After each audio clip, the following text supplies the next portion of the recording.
প্রকোপের সময় আমার হঠাৎ মনে হলো যে যাওয়া যায় এবং এখানে যদি এখানকার মানুষের জন্য আমরা কোনো সামান্য কিছু করতে পারি তাহলে সেটা হয়তো অর্থবহ হবে।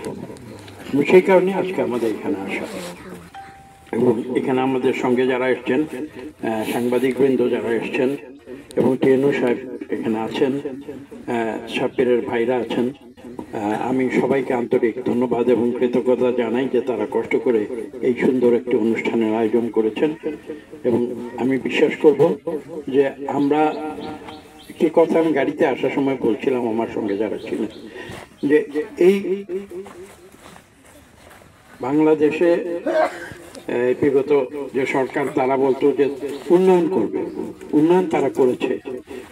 আমি একটু উদাহরণ দিয়ে বলেছিলাম যে একটি পদ্মা ব্রিজ তারা করেছে, হ্যাঁ উন্নয়ন করেছে, এটা সত্যি কথা, আমরা মানি। কিন্তু কথা হচ্ছে যে আমাদের যে কোটি কোটি লোক গ্রামে বসবাস করে তাদের উন্নয়ন আমরা কতটুকু করতে পেরেছি।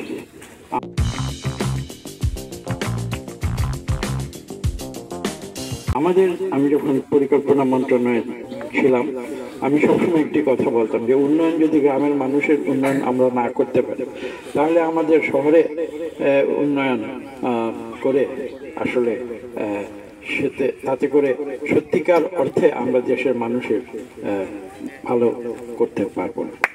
এটা আমরা বলেছি।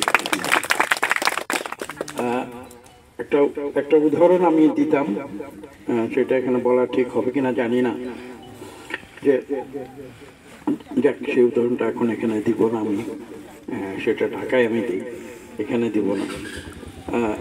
আসলে একটা মানুষের যে দেহ আছে, সেভাবে বলি, মানুষের দেহ আছে, মানুষের মুখ আছে, শুধু যে আমি যদি মুখটাকে সুন্দর করে রাখি আর আমার সারা দেহ যদি শুকিয়ে যায় তাহলে তো সেই মানুষটি ভালো থাকবে না। তো আমাদের দেশের বেলায়ও আমি উদাহরণটি দিতাম যে রাজধানী ঢাকা শহরকে আমি তিলোত্তমা করে তুললাম, খুব সুন্দর নগরী করে তুললাম, কিন্তু আমার সারা বাংলাদেশ